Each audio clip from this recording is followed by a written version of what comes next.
ನಮಸ್ಕಾರ ಸ್ನೇಹಿತರೆ, R K media ಮಾಸ್ಟರ್ಸ್ಗೆ ಸ್ವಾಗತ. ಇವತ್ತಿನ ಈ ಒಂದು ಕ್ಲಾಸ್ನಲ್ಲಿ ನಾವೇನು ಮಾಡೋಣ ಅಂದರೆ ಆದಿಕವಿ ಪಂಪರ ಬಗ್ಗೆ ತಿಳಿದುಕೊಳ್ಳುವ ಒಂದು ಪ್ರಯತ್ನ ಮಾಡೋಣ. ಅದರಲ್ಲಿಯೂ ಈ ಕಾಂಪಿಟೇಟಿವ್ ಎಕ್ಸಾಮ್ ಏನಿದೆಯಲ್ಲ, ಆ ಕಾಂಪಿಟೇಟಿವ್ ಎಕ್ಸಾಮ್ಗಳಲ್ಲಿ ನಮ್ಮ ಕರ್ನಾಟಕ ಹಿಸ್ಟ್ರಿ ವತಿಯಿಂದ ಮತ್ತು ನಮ್ಮ ಕರ್ನಾಟಕದ ಸಾಹಿತ್ಯ ಇತಿಹಾಸದಿಂದ ಇಲ್ಲಿ ಆದಿಕವಿ ಪಂಪರ ಬಗ್ಗೆ ತಿಳಿದುಕೊಳ್ಳುವುದು ತುಂಬ ಇಂಪಾರ್ಟೆಂಟ್ ಆಗಿರುವುದರಿಂದ ನಾವೇನು ಮಾಡೋಣ, ಈ ಒಂದು ಕ್ಲಾಸ್ನಲ್ಲಿ ಆದಿಕವಿ ಪಂಪರ ಬಗ್ಗೆ ನಾವು ತಿಳಿದುಕೊಳ್ಳೋಣ. ಅದರಲ್ಲಿಯೂ ಇನ್ ಡೀಟೇಲ್ಸ್ ಆಗಿ ಇನ್ ಡೆಪ್ತ್ ಆಗಿ ತಿಳಿದುಕೊಳ್ಳುವ ಒಂದು ಪ್ರಯತ್ನ ಈ ಕ್ಲಾಸ್ ಮೂಲಕ ಮಾಡಿಕೊಳ್ಳೋಣ. ಸೊ ಬನ್ನಿ, ಹಾಗಿದ್ರೆ ಆದಿಕವಿ ಪಂಪರ ಬಗ್ಗೆ ತಿಳಿದುಕೊಳ್ಳುವ ಪ್ರಯತ್ನ ಮಾಡೋಣ. ಸೊ ಇಲ್ಲಿ ಆದಿಕವಿ ಅಂದ ತಕ್ಷಣ ನಮಗೆ ಏನು ನೆನಪಿಗೆ ಬರಬೇಕು? ಕನ್ನಡ ಸಾಹಿತ್ಯದ ಬಗ್ಗೆ ನೆನಪು ಬರಬೇಕು. ಸೊ ಇಲ್ಲಿ ನಮ್ಮ ಕನ್ನಡ ಸಾಹಿತ್ಯದ ಆದಿಕವಿ ಯಾರಂದರೆ ಇಲ್ಲಿ ಪ್ರಸಿದ್ಧ ಕವಿ ಪಂಪ. ಇವರು ನಮ್ಮ ಕನ್ನಡ ಸಾಹಿತ್ಯದ ಆದಿಕವಿ ಆಗಿದ್ರು. ಸೊ ಇವರು ಯಾವ ಒಂದು ಆಸ್ಥಾನದಲ್ಲಿ, ಯಾರ ಒಂದು ರಾಜಾಶ್ರಯದಲ್ಲಿ ಇವರ ಕವಿ ಆಗಿದ್ರಂತ ಅಂದರೆ ಇಲ್ಲಿ ಅರಿಕೇಸರಿ ಎಂಬ ಒಂದು ಆಸ್ಥಾನದಲ್ಲಿ, ಅವರ ಒಂದು ಆಶ್ರಯದಲ್ಲಿ ಇವರ ಕವಿ ಆಗಿದ್ದರಂತ ನಾವು ಇಲ್ಲಿ ತಿಳ್ಕೊಳ್ಳೋದು ಇಂಪಾರ್ಟೆಂಟ್ ಆಗಿದೆ. ಸೊ ಇಲ್ಲಿ ಅರಿಕೇಸರಿ ಅಂದರೆ ಯಾರಪ್ಪ ಅಂತ ನೋಡುವುದಾದರೆ, ಇಲ್ಲಿ ಪಂಪನು ಏನಿದಾರಲ್ಲ, ಆ ಪಂಪರು ಇಲ್ಲಿ ಚಾಲುಕ್ಯರ ಅರಸನಾದ 2ನೇ ಅರಿಕೇಸರಿ, ಅದರಲ್ಲಿಯೂ ವೆಮುಲವಾಡದ ಚಾಲುಕ್ಯರು ಏನಿದಾರಲ್ಲ, ಆ ಚಾಲುಕ್ಯರ ಅರಸನಾದ 2ನೇ ಅರಿಕೇಸರಿಯ ಆಸ್ಥಾನದಲ್ಲಿ ಯಾರಿದ್ರಂದರೆ ಪಂಪ ಕವಿ, ಆದಿಕವಿ ಅನಿಸಿಕೊಂಡ ಪಂಪ ಇಲ್ಲಿ 2ನೇ ಅರಿಕೇಸರಿಯ ರಾಜಾಶ್ರಯದಲ್ಲಿದ್ದರಂತ ನಾವು ತಿಳಿದೀವಿ. ಸೊ ಇಲ್ಲಿ 2ನೇ ಅರಿಕೇಸರಿ ಇವರು ಏನಾಗಿದ್ರಂದರೆ ರಾಷ್ಟ್ರಕೂಟರ ಸಾವಂತರ ಒಂದು ರಾಜನಾಗಿದ್ದ. ಸೊ ಯಾರ ಸಾವಂತನಾಗಿದ್ದ? 2ನೇ ಅರಿಕೇಸರಿ ರಾಷ್ಟ್ರಕೂಟರ ಸಾವಂತರ ರಾಜನಾಗಿದ್ದ. ಸೊ ಇವರ ಒಂದು ಆಸ್ಥಾನದಲ್ಲಿ ಯಾರಿದ್ರಂದರೆ ಪಂಪ ಇದ್ದ. ಸೊ ಈ ಪಂಪ ಅವರು ಏನಿದಾರಲ್ಲ, ಇವರ ಕೇವಲ ಕವಿ ಅಷ್ಟೇ ಆಗಿರಲಿಲ್ಲ. ಏನಾಗಿದ್ರು ಇವರು? ಈ ಅರಿಕೇಸರಿಯ ಆಸ್ಥಾನದಲ್ಲಿ ಸೈನ್ಯದಲ್ಲಿ ಸೇನಾಪತಿ ಕೂಡ ಆಗಿದ್ರು ಇವರು. ಸೊ ಇಲ್ಲಿ ಸೈನ್ಯದಲ್ಲಿ ಸೇನಾಪತಿಯಾಗಿ ಕಾರ್ಯನಿರ್ವಹಿಸುತ್ತಿದ್ರಂತ ನಾವಿಲ್ಲಿ ತಿಳ್ಕೊಳ್ಳೋದು ತುಂಬ ಇಂಪಾರ್ಟೆಂಟ್ ಆಗಿದೆ. ಸೊ ನೆಕ್ಸ್ಟ್ ಬಂದುಬಿಟ್ಟಿಲ್ಲಿ ಪಂಪ ಅವರ ರಚಿಸಿದ ಕಾವ್ಯಗಳು ಯಾವ್ಯಾವ ಅಂತ ನಾವು ತಿಳ್ಕೊಬೇಕಾದ್ದು ಇಂಪಾರ್ಟೆಂಟ್ ಆಗಿದೆ. ಸೊ ಪಂಪ ಅವರು ರಚಿಸಿದ ಕಾವ್ಯಗಳು ಯಾವ್ಯಾವ ಅಂದರೆ ವಿಕ್ರಮಾರ್ಜುನ ವಿಜಯ, ಇದಕ್ಕೇನು ಇನ್ನೊಂದು ಹೆಸರು ಏನಿದೆ ಅಂದರೆ ಪಂಪ ಭಾರತ ಅಂತ ಹೆಸರಿದೆ. ಸೊ ಈ ವಿಕ್ರಮಾರ್ಜುನ ವಿಜಯ ಮತ್ತು ಆದಿಪುರಾಣ ಇವೆರಡೂ ಏನಿದಾವಲ್ಲ, ಇವೆರಡು ಪಂಪ ಅವರು ರಚಿಸಿದ ಕಾವ್ಯಗಳಾಗಿದ್ದಾವೆ. ಈ 2 ಕಾವ್ಯಗಳು ಯಾವ ರೀತಿ ಕಾವ್ಯಗಳು ಆಗಿದಾವೆ ಅಂದರೆ ಚಂಪು ಕಾವ್ಯಗಳಾಗಿದ್ದಾವೆ. ಸೊ ನೆನ್ಪಿಟ್ಕೊಳ್ಳಿ, ಎಕ್ಸಾಮ್ ಒಳಗೆ ಕೇಳ್ತಾರೆ. ಈ ವಿಕ್ರಮಾರ್ಜುನ ವಿಜಯ ಆಗಲಿ ಅಥವಾ ಆದಿಪುರಾಣ ಆಗಲಿ, ಇವೆರಡು ಕಾವ್ಯಗಳು ಯಾವ ರೀತಿ ಅದಾವಂದರೆ ಚಂಪು ಕಾವ್ಯಗಳಾಗಿದ್ದಾವಂತ ನಾವಿಲ್ಲಿ ತಿಳ್ಕೊಳ್ಳೋದು ಇಂಪಾರ್ಟೆಂಟ್ ಆಗಿದೆ. ಸೊ ಹಾಗಿದ್ರೆ ಬನ್ನಿ, ಮೊದಲನೆಯದಾಗಿ ಇಲ್ಲಿ ವಿಕ್ರಮಾರ್ಜುನ ವಿಜಯ ಏನಿದೆಯಲ್ಲ, ಅಂದರೆ ಇಲ್ಲಿ ಪಂಪ ಭಾರತ ಅಂತ ಏನು ಕಾವ್ಯ ಇದೆ ಅಲ್ಲ, ಈ ಕಾವ್ಯದ ಬಗ್ಗೆ ನಾವು ಇನ್ ಡೀಟೇಲ್ಸ್ ಆಗಿ ತಿಳ್ಕೊಳ್ಳೋಣ. ಸೊ ಇಲ್ಲಿ ಈ ಪಂಪ ಅವರು ಈ ಒಂದು ವಿಕ್ರಮಾರ್ಜುನ ವಿಜಯ ಅಂತ ಏನು ಕಾವ್ಯ ಇದೆಯಲ್ಲ, ಈ ಕಾವ್ಯದ ಮೂಲಕ ಇವ್ರು ಏನು ಮಾಡಿದ್ದಾರೆ ಅಂದರೆ ಲೌಕಿಕ ಸಮನ್ವಯ ಎಂಬ ಒಂದು ಕಾನ್ಸೆಪ್ಟ್ಗೆ ಇಲ್ಲಿ ಹೆಚ್ಚಿನ ಒಂದು ಒತ್ತು ನೀಡಿರುವುದನ್ನು ನಾವಿಲ್ಲಿ ತಿಳಿಯಬಹುದಾಗಿದೆ. ಅಂದರೆ ಇಲ್ಲಿ ಈ ಒಂದು ವಿಕ್ರಮಾರ್ಜುನ ವಿಜಯ ಅಂತ ಏನು ಕಾವ್ಯ ಹೇಳಿದೆ ಅಲ್ಲ, ಈ ಕಾವ್ಯದಲ್ಲಿ ಏನು ಮಾಡಿದ್ದಾರೆ ಅಂದರೆ ಅರಿಕೇಸರಿಯನ್ನು ಇಲ್ಲಿ ಮಹಾಭಾರತದಲ್ಲಿ ಬರುವ ಅರ್ಜುನ ಏನಿರ್ತಾರಲ್ಲ, ಆ ಅರ್ಜುನನಿಗೆ ಇಲ್ಲಿ ಅರಿಕೇಸರಿಯನ್ನು ಹೋಲಿಸಿ ಈ ಒಂದು ಕಾವ್ಯವನ್ನು ರಚನೆ ಮಾಡಿದಾರಂತ ನಾವಿಲ್ಲಿ ತಿಳ್ಕೊಳ್ಳೋದು ತುಂಬ ಇಂಪಾರ್ಟೆಂಟ್ ಆಗಿದೆ. ಸೊ ಇಲ್ಲಿ ಪಂಪ ಅವರು ಏನು ಮಾಡಿದರು, ಇಲ್ಲಿ 2ನೇ ಅರಿಕೇಸರಿ ಅಂದರೆ ಚಾಲುಕ್ಯರ 2ನೇ ಅರಿಕೇಸರಿ ಏನಿದ್ರಲ್ಲ, ಅವರ ಒಂದು ಆಶ್ರಯದಾತ ಅಂದರೆ ಇಲ್ಲಿ ಆಶ್ರಯದಲ್ಲಿದ್ರು. ಸೊ ಅವರ ಒಂದು ವಿಚಾರಗಳ ಬಗ್ಗೆ ಆಗಲಿ ಅಥವಾ ಅವರ ಒಂದು ನಾಯಕತ್ವದ ಶೈಲಿ ಆಗಲಿ, ಅದನ್ನು ಯಾರಿಗೆ ಹೋಲಿಸಿದ್ರು ಅಂದರೆ ಮಹಾಭಾರತದಲ್ಲಿ ಬರುವ ಅರ್ಜುನನಿಗೆ ಎಲ್ಲ ಒಂದು ಹೇಳಿದೆಲ್ಲ ವಿಚಾರ ಆಗಲಿ ಅಥವಾ ಶೈಲಿ ಆಗಲಿ ಅಥವಾ ನಾಯಕತ್ವದ ಬಗ್ಗೆ ಆಗಲಿ, ಇವೆಲ್ಲ ಯಾರ್ದ ಅರಿಕೇಸರಿ ಅವರ ಒಂದು ವಿಚಾರಗಳನ್ನು ಇಲ್ಲಿ ಅರ್ಜುನನಿಗೆ, ಮಹಾಭಾರತದಲ್ಲಿ ಬರುವ ಅರ್ಜುನನಿಗೆ ಹೋಲಿಸಿದ್ರಂತ ನಾವಿಲ್ಲಿ ತಿಳಿಯೋದು ತುಂಬ ಇಂಪಾರ್ಟೆಂಟ್ ಆಗಿದೆ. ಸೊ ಈಗಾಗಲೇ ನಾನು ಏನು ಹೇಳಿದೆ ನಿಮಗೆ, ವಿಕ್ರಮಾರ್ಜುನ ವಿಜಯ ಅಂತ ಏನಿದೆಯಲ್ಲ, ಅದನ್ನು ಪಂಪ ಭಾರತ ಅಂತ ಕೂಡ ಗುರುತಿಸ್ತಾರಂತ ನಾನು ನಿಮಗೆ ಹೇಳಿದೆ. ಸೊ ಮತ್ತು ಇದನ್ನು ಚಂಪು ಕಾವ್ಯ ಅಂತ ಹೇಳ್ತಾರಂತ ಕೂಡ ಹೇಳಿದೆ. ಸೊ ನೆಕ್ಸ್ಟ್ ಇಲ್ಲಿ ನಾವು ಮಹಾಭಾರತದ ಬಗ್ಗೆ ಇಲ್ಲಿ ತಿಳಿಯುವುದಾದರೆ ಇಲ್ಲಿ ಮಹಾಭಾರತದಲ್ಲಿ ನಾಯಕನ ಆಯ್ಕೆ ಅಂದರೆ ಏನು ಕುರುಕ್ಷೇತ್ರ ಯುದ್ಧ ನಡೆಯುತ್ತದೆ ಅಲ್ಲ, ಆ ಯುದ್ಧದ ನಂತರ ನಾಯಕನ ಆಯ್ಕೆ ಏನಿರುತ್ತದೆ ಅಲ್ಲ, ಆ ನಾಯಕನ ಆಯ್ಕೆಯನ್ನು ಇಲ್ಲಿ ವ್ಯಾಸ ಭಾರತದಲ್ಲಿ ಏನು ಮಾಡಿದ್ದಾರೆ ಅಂದರೆ ಕೃಷ್ಣ ಅಥವಾ ಧರ್ಮರಾಯನಿಗೆ ಇಲ್ಲಿ ಪ್ರಾಮುಖ್ಯತೆ ನೀಡಿದ್ದಾರೆ. ಸೊ ಆದರೆ ಇಲ್ಲಿ ಈ ಪಂಪರು ಏನು ಮಾಡಿದ್ದಾರೆ ಅಂದರೆ, ಪಂಪರು ತಮ್ಮ ವಿಕ್ರಮಾರ್ಜುನ ವಿಜಯ ಎಂಬ ಒಂದು ಕಾವ್ಯ ಇದೆ ಅಲ್ಲ, ಈ ಕಾವ್ಯದಲ್ಲಿ ತಮ್ಮ ನಾಯಕನಾದ ಯಾರ ಎರಡನೇ ಅರಿಕೇಸರಿ ಏನಿದಾರಲ್ಲ ಅವ್ರನ್ನ ಅರ್ಜುನನಿಗೆ ಹೋಲಿಕೆ ಮಾಡಿದ್ರು ಅಂತ ಹೇಳಿದೆ. ಸೊ ಆ ಅರ್ಜುನಿಗೆ ಹೋಲಿಕೆ ಮಾಡಿದ ಎರಡನೇ ಅರಿಕೇಸರಿ ಅವರನ್ನು ಇಲ್ಲಿ ಏನು ಮಾಡಿದಾರ, ನಾಯಕನನ್ನಾಗಿ ಈ ಒಂದು ಕಾವ್ಯದಲ್ಲಿ ಪಾತ್ರಧಾರಿಯನ್ನಾಗಿ ಮಾಡಿದ್ದಾರೆ. ಸೊ ಮಹಾಭಾರತದಲ್ಲಿ ಹೇಗೆ ಅರ್ಜುನನ ಸಾಹಸಗಳನ್ನು ವರ್ಣಿಸುತ್ತಾರೆ ಮತ್ತು ಅವರ ಒಂದು ಭಾವಚಿತ್ರಗಳನ್ನು ಮಹಾಭಾರತದಲ್ಲಿ ತೋರಿಸಿದಾರಲ್ಲ, ಹಾಗೆ ಇವ್ರು ಏನು ಮಾಡಿದ್ದಾರೆ ಅಂದರೆ, ಪಂಪರು ತಮ್ಮ ವಿಕ್ರಮಾರ್ಜುನ ವಿಜಯದಲ್ಲಿ ಒಂದು ಕಾವ್ಯದಲ್ಲಿ ಏನು ಮಾಡಿದ್ದಾರೆ ಅಂದರೆ, ಈ ಅರಿಕೇಸರಿ ಅವರ ಒಂದು ಪಾತ್ರವನ್ನು ಇಲ್ಲಿ ವರ್ಣಿಸಿದ್ದಾರೆ ಮತ್ತು ಅವರ ಭಾವಚಿತ್ರಗಳನ್ನು ಇಲ್ಲಿ ಅರ್ಜುನನಿಗೆ ಹೋಲಿಸಿ ಇಲ್ಲಿ ಚಿತ್ರೀಕರಣ ಮಾಡಿದ್ದಾರೆ ಅಂತ ನಾವು ತಿಳ್ಕೊರೋದು ತುಂಬ ಇಂಪಾರ್ಟೆಂಟ್ ಆಗಿದೆ. ಸೊ ಇನ್ನೊಂದು ಏನಪ್ಪ ಅಂದರೆ, ಮಹಾಭಾರತದಲ್ಲಿ ಅರ್ಜುನಿಗೆ ಏನಿದ್ದುಲ್ಲ ಬಿರುದುಗಳು, ಆ ಬಿರುದುಗಳನ್ನು ಕೂಡ ಇವ್ರು ಏನು ಮಾಡಿದ್ದಾರೆ, ಇಲ್ಲಿ ಅರಿಕೇಸರಿ ಅವರಿಗೇ ಹೋಲಿಸಿದ್ದಾರೆ. ಅವು ಯಾವ್ಯಾವ ಬಿರುದು ಅಂತ ನೋಡೋದಾದರೆ, ಇಲ್ಲಿ ಗುಣಾರ್ವನ, ಸಂಸಾರ ಸರಸ್ವತಿ, ವಿಕ್ರಮಾರ್ಜುನ, ಈ ಥರ ಏನು ಬಿರುದದವಲ್ಲ ಇವೆಲ್ಲ ಎಲ್ಲಿ ಮಹಾಭಾರತದಲ್ಲಿ ಅರ್ಜುನಿಗೆ ಹೋಲಿಕೆ ಮಾಡಿದ್ರು. ಬಟ್ ಇಲ್ಲಿ ಇವ್ರು ಏನು ಮಾಡಿದ್ದಾರೆ, ತಮ್ಮ ಕಾವ್ಯದಲ್ಲಿ ಇವರ ಅರಿಕೇಸರಿ ಅವರಿಗೆ ಏನಿದು ಬಿರುದುಗಳನ್ನು ಅನ್ವಯಿಸಿದ್ದಾರೆ. ಮತ್ತು ಇನ್ನೊಂದು ಏನಪ್ಪ ಅಂದರೆ, ಇಲ್ಲಿ ಆ ಮಹಾಭಾರತದಲ್ಲಿ ಯುದ್ಧ ಆಯಿತು ಅಂತ ಹೇಳಿದೆ, ಯಾವುದು ಕುರುಕ್ಷೇತ್ರ ಯುದ್ಧ ಆಯಿತು ಅಂತ ಹೇಳಿದೆ. ಆ ಯುದ್ಧದ ನಂತರ ಯಾರಿಗೆ, ಧರ್ಮರಾಯನಿಗೆ ಪಟ್ಟಾಭಿಷೇಕ ಮಾಡಿದರು. ಬಟ್ ಇಲ್ಲಿ ಈ ಒಂದು ಏನಿದು ವಿಕ್ರಮಾರ್ಜುನ ಕಾವ್ಯ ಅಂತ ಏನಿದೆಯಲ್ಲ, ಯಾರ್ದ ಪಂಪ ಅವ್ರದ, ಇದರಲ್ಲಿ ಏನು ಮಾಡಿದ್ದಾರೆ ಅಂದರೆ, ಇಲ್ಲಿ ಮಹಾಭಾರತದ ಯುದ್ಧದ ನಂತರ ಅಂದರೆ ಅದಕ್ಕೆ ಹೋಲಿಸಿದಾರಲ್ಲ, ಅದಕ್ಕಾಗಿ ನಾನು ಆ ರೀತಿ ಹೇಳ್ತಿದ್ದೀನಿ.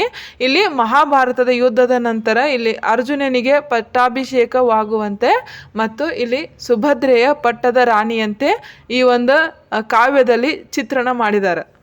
ಸೊ ಈ ಮೂಲಕವೇ ಇಲ್ಲಿ ಪಂಪರು ತಮ್ಮ ಕಾವ್ಯದ ಮೂಲಕ ಏನು ಮಾಡಿದ್ದಾರೆ ಅಂದರೆ, ಇಡೀ ವಿಶ್ವಕ್ಕೆಲ್ಲ ಅಂದರೆ ಇಡೀ ಲೋಕಕ್ಕೆಲ್ಲ ಮಹಾಭಾರತದ ಒಂದು ಕಥೆಗಳನ್ನು ಹೇಳಿದರೆ, ಇಲ್ಲಿ ತಮ್ಮ ಒಂದು ಆಶ್ರಯದಾತನಾದ ಅರಿಕೇಸರಿಯ ಕೀರ್ತಿಗಳನ್ನು ಕೂಡ ಇಲ್ಲಿ ಒಂದು ಚಿರಸ್ಥಾಯಿ ಆಗುವಂತೆ, ಅಂದರೆ ಇಲ್ಲಿ ಯುಗ ಯುಗಾಂತರವಾಗಿ ಇವರ ಒಂದು ಕೀರ್ತಿಯು ಇದು ಜೀವಂತ ಇರುವಂತೆ ಇಲ್ಲಿ ಇವರು ಈ ಒಂದು ಕಾವ್ಯದ ಮೂಲಕ ಅರಿಕೇಸರಿಯವರ ಬಗ್ಗೆ ಇಲ್ಲಿ ತಿಳುವಳಿಕೆ ನೀಡಿದ್ದಾರೆ, ಅಂದರೆ ತಿಳಿಸಿಕೊಟ್ಟಿದ್ದಾರೆ.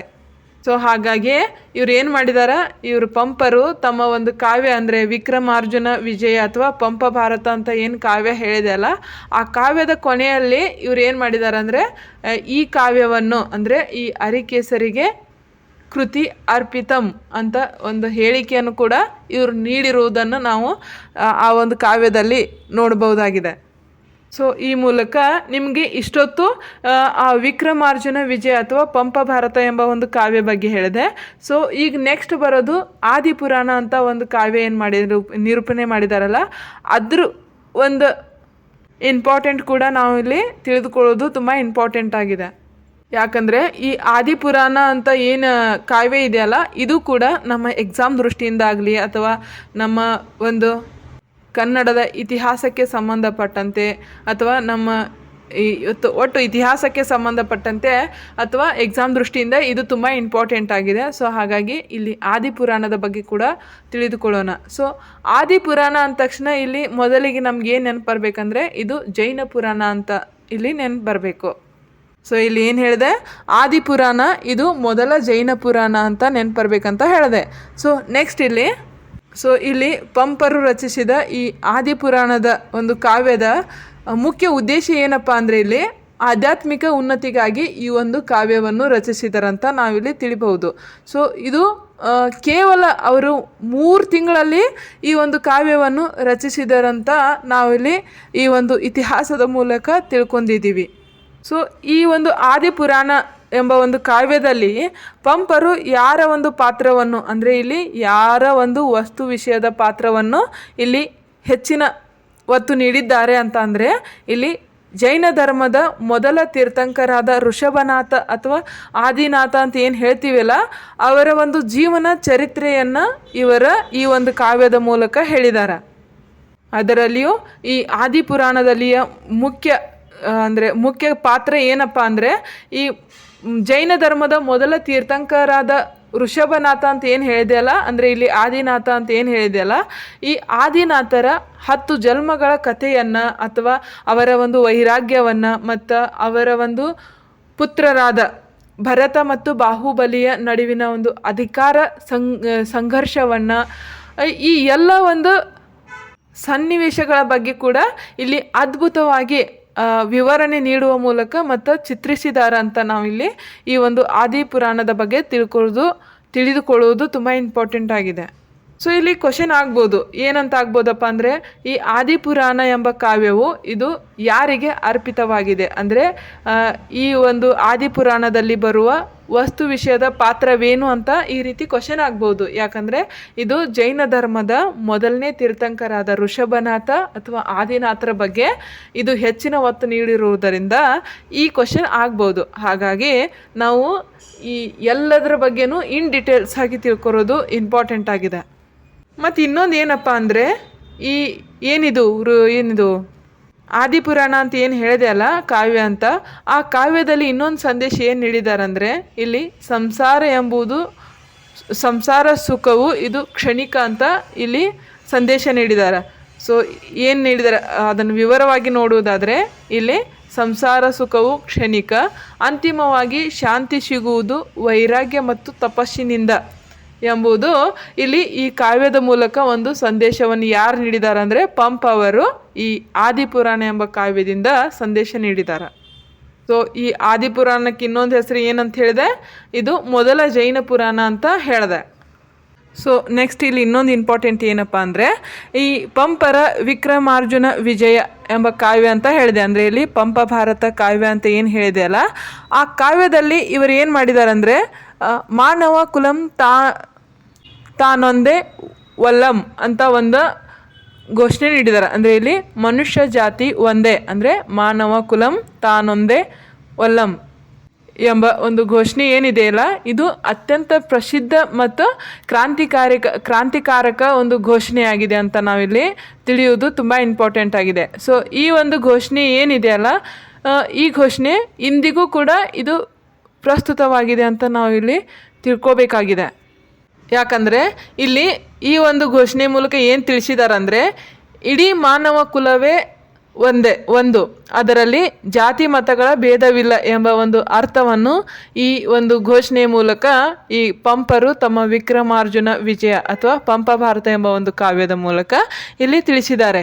ಸೊ ಇದನ್ನು ಯಾವಾಗ ತಿಳಿಸಿದಾರಪ್ಪ ಅಂತ ಅಂದರೆ, 10ನೇ ಶತಮಾನದಲ್ಲಿ, ಅಂದರೆ ಸರಿಸುಮಾರು ಸಾವಿರಾರು ವರ್ಷಗಳ ಹಿಂದೆಯೇ ಈ ಪಂಪರವರು ಈ ಒಂದು ಕ್ರಾಂತಿಕಾರಕ ಘೋಷಣೆಯನ್ನು ಈ ಒಂದು ಕಾವ್ಯದ ಮೂಲಕ ತಿಳಿಸಿರುವರು. ಸೊ ಈ ಮೂಲಕ ನಮಗೇನು ತಿಳಿದು ಬರ್ತದಂದರೆ, ಇಲ್ಲಿ ಸಮಾಜದಲ್ಲಿ ಜಾತಿ ಪದ್ಧತಿ ಆಳವಾಗಿ ಊರಿದ್ದ ಒಂದು ಕಾಲದಲ್ಲಿಯೇ ಈ ಪಂಪರು ಏನು ಮಾಡಿದ್ರಂದರೆ, ಸಮಾನತೆಯ ಒಂದು ಸಂದೇಶವನ್ನು ನೀಡಿದ್ರಂತ ಈ ಒಂದು ಕಾವ್ಯ ಮೂಲಕ ನಾವು ಇಲ್ಲಿ ತಿಳ್ಕೊಳ್ಬೇಕಾಗಿದೆ.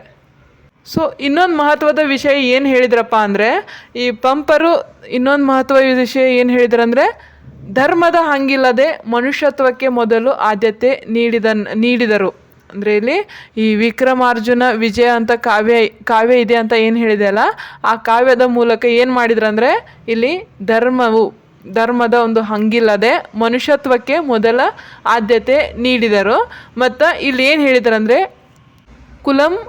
ಕುಲ ಮನೆಯಲ್ಲೇ ಪಂದೆ, ಅಂದರೆ ಇಲ್ಲಿ ಕುಲ ಎಂದು ಕಿತ್ತಾಡುವುದು ಹೇಡಿತನ ಎಂಬ ಒಂದು ಹೇಳಿಕೆ ಕೂಡ, ಅದರಲ್ಲಿ ವೈಚಾರಿಕ ಹೇಳಿಕೆ ಕೂಡ ಇಲ್ಲಿ ಈ ಕೃತಿಯ ಮೂಲಕ ಅಂದರೆ ಕಾವ್ಯ ಮೂಲಕ ತಿಳಿಸಿದರು.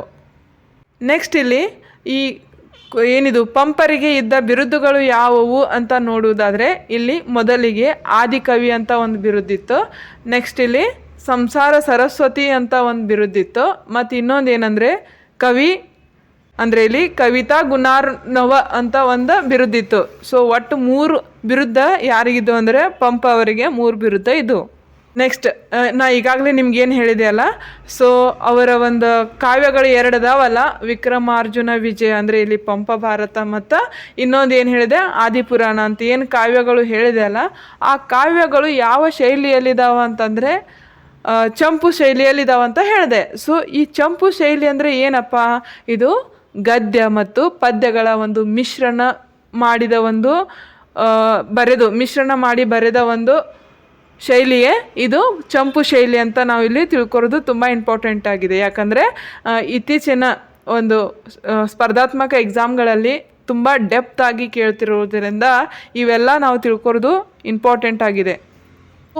ಸೊ ಇನ್ನೊಂದು ಏನು ಇಂಪಾರ್ಟೆಂಟ್ ಅಂದರೆ ಇಲ್ಲಿ ಅವ್ರು ಏನು ಬರೆದಿದ್ದಾರಲ್ಲ, ಆದಿಪುರಾಣ ಎಂಬ ಒಂದು ಕಾವ್ಯ ಏನಿದೆಯಲ್ಲ ಅದು ಧರ್ಮಕ್ಕಾಗಿ ಅನ್ವಯವಾಗಿದೆ. ಮತ್ತು ಇನ್ನೊಂದು ಪಂಪ ಭಾರತ ಅಂದರೆ ವಿಕ್ರಮಾರ್ಜುನ ವಿಜಯ ಈ ಒಂದೇನು ಕಾವ್ಯ ಇದೆಯಲ್ಲ ಇದು ಕೀರ್ತಿಗಾಗಿ, ಅಂದರೆ ಯಾರ ಕೀರ್ತಿಗಾಗಿ ಅಂದರೆ ಏನು ಹರಿಕೇಸರಿ ಅವರು ಇದ್ದಾರಲ್ಲ, ಆ ಹರಿಕೇಸರಿ ಅವರ ಒಂದು ಕೀರ್ತಿಗಾಗಿ ಈ ಒಂದು ಕಾವ್ಯ ಇದೆ. ಸೊ ಇವೆರಡು ಕಾವ್ಯ ಏನು ತಿಳಿಸ್ತಾವಂದರೆ, ಒಂದು ಲೌಕಿಕವಾಗಿ ಇದ್ದರೆ ಇನ್ನೊಂದು ಅಲೌಕಿಕಗಳ ಒಂದು ಸಮನ್ವಯ ಈ ಕಾವ್ಯಗಳು ತಿಳಿಸ್ತಾವ.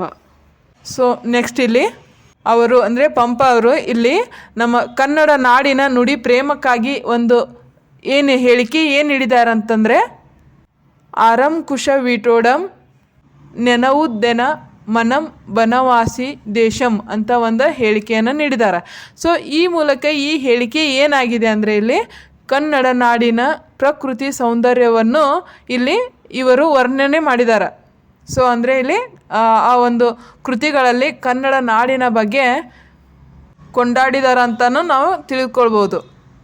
ಸೊ ಹಾಗಾಗಿ ಇಲ್ಲಿ ಪಂಪರನ್ನು ಏನು ಕೇವಲ ಒಬ್ಬರು ಕವಿ ಅಲ್ಲ ಅಂತ ಹೇಳಿದ್ದಾರೆ, ಬದಲಿಗೆ ಇವರು ಏನಂತ ಹೇಳಿದ್ದಾರೆ, ಕನ್ನಡದ ಒಂದು ಅಸ್ಮಿತೆ ಮತ್ತು ಸಮಾನತೆಯ ಹರಿಕಾರ ಯಾರ ಪಂಪ ಅಂತ ಇಲ್ಲಿ ತಿಳಿಸಲಾಗಿದೆ.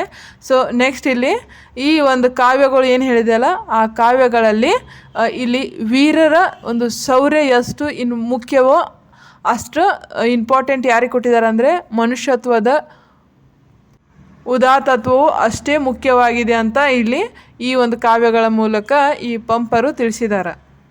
ಸೊ ನೆಕ್ಸ್ಟ್ ಇಲ್ಲಿ ವಿಶೇಷವಾಗಿ ಪಂಪರ ಇನ್ನೊಂದು ವರ್ಣನೆ ಬಗ್ಗೆ ನಾವು ತಿಳಿದುಕೊಳ್ಳುವುದಾದರೆ ಇಲ್ಲಿ ಏನು ಮಾಡಿದ್ದಾರೆ ಅಂದರೆ ಕನ್ನಡ ನಾಡಿನ ಬಗ್ಗೆ ಇವರು ಯಾವ ರೀತಿ ವರ್ಣನೆ ಮಾಡಿದ್ದಾರೆ ಅಂದರೆ, ಕನ್ನಡ ನಾಡಿನಲ್ಲಿ ಮನುಷ್ಯನಾಗಿ ಹುಟ್ಟದಿದ್ದರೆ ಕನಿಷ್ಠ ಪಕ್ಷ ಮರಿದುಂಬಿಯಾಗಿ ಅಥವಾ ಕೋಗಿಲೆಯಾಗಿ ಆದರೂ ಬನವಾಸಿಯಲ್ಲಿ ಹುಟ್ಟಬೇಕು ಎಂಬ ಒಂದು ವರ್ಣನೆಯನ್ನು ಕೂಡ ಇಲ್ಲಿ ಇವರು ತಿಳಿಸಿದ್ದಾರೆ, ಯಾರ ಪಂಪರು ತಿಳಿಸಿದ್ದಾರೆ.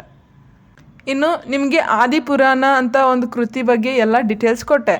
ಸೊ ಆ ಒಂದು ಆದಿಪುರಾಣದಲ್ಲಿ ಇನ್ನೊಂದು ಸನ್ನಿವೇಶ ಏನು ಬರುತ್ತೆ ಅಂದರೆ, ಏನು ಹೇಳಿದೆ ಅಲ್ಲ, ಮೊದಲನೇ ಜೈನ ತೀರ್ಥಂಕರು ಅಂದರೆ ಮೊದಲ ತೀರ್ಥಂಕರಾದ ಋಷಭನಾಥ ಆದಿನಾಥ ಅಂತ ಏನು ಹೇಳಿದೆ ಅಲ್ಲ, ಅವರ ಪುತ್ರರಾದ ಭರತ ಮತ್ತು ಬಾಹುಬಲಿ ಏನು ಇರ್ತಾರಲ್ಲ ಅವ್ರ ಬಗ್ಗೆನೂ ಕೂಡ ಇಲ್ಲಿ ಈ ಒಂದು ಆದಿಪುರಾಣದ ಕಾವ್ಯದಲ್ಲಿ ಇಲ್ಲಿ ವಿಶ್ಲೇಷಿಸಲಾಗಿದೆ. ಅಂದರೆ ಇಲ್ಲಿ ಭರತ ಮತ್ತು ಬಾಹುಬಲಿ ಅವರ ಒಂದು ವಿಶಿಷ್ಟ ಯುದ್ಧದ ಬಗ್ಗೆ ಇಲ್ಲಿ ಈ ಒಂದು ಆದಿಪುರಾಣ ಕಾವ್ಯದಲ್ಲಿ ಅದರಲ್ಲಿ ವಿಶೇಷವಾಗಿ 3 ವಿಧದ ಯುದ್ಧಗಳನ್ನು ಆಡ್ತಾರೆ. ಆ 3 ವಿಧದ ಯುದ್ಧಗಳ ಬಗ್ಗೆ ಇಲ್ಲಿ ತಿಳಿಸಲಾಗಿದೆ. ಆ 3 ಯುದ್ಧಗಳು ಯಾವುವು ಅಂತ ನೋಡುವುದಾದರೆ ಇಲ್ಲಿ ಮೊದಲನೆಯದಾಗಿ ದೃಷ್ಟಿಯುದ್ಧ, ಸೊ ನೆಕ್ಸ್ಟ್ ಇಲ್ಲಿ ಜಲಯುದ್ಧ, ಲಾಸ್ಟಿಗೆ ಇಲ್ಲಿ ಮಲ್ಲಯುದ್ಧ. ಸೊ ಈ ರೀತಿ 3 ವಿಧದ ಯುದ್ಧಗಳನ್ನು ಯಾರು ಮಾಡ್ತಾರಂದರೆ ಭರತ ಮತ್ತು ಬಾಹುಬಲಿ ಇವರಿಬ್ಬರು. ಯಾರಂದರೆ ಇವರಿಬ್ಬರು ಈ ಮೊದಲನೇ ತೀರ್ಥಂಕ ಏನಂತ ಹೇಳಿದೆ ಅಲ್ಲ,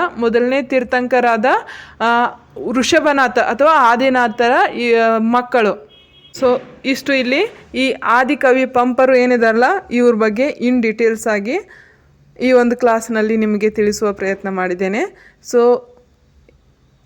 ಈ ಚಾನಲನ್ನು ಸಬ್ಸ್ಕ್ರೈಬ್ ಮಾಡಿ ಮತ್ತು ಶೇರ್ ಮಾಡಿ ಅಂತ ಹೇಳುತ್ತಾ ಇಲ್ಲಿಗೆ ಈ ಒಂದು ಕ್ಲಾಸನ್ನು ಮುಕ್ತಾಯಗೊಳಿಸುತ್ತೇನೆ. ನೆಕ್ಸ್ಟ್ ವಿಡಿಯೋದೊಂದಿಗೆ ಅಂದರೆ ನೆಕ್ಸ್ಟ್ ಕ್ಲಾಸೊಂದಿಗೆ ಮತ್ತೆ ನಾನು ನಿಮಗೆ ಸಿಗುತ್ತೇನೆ. ಜೈ ಹಿಂದ್, ವಂದೇ ಮಾತರಂ.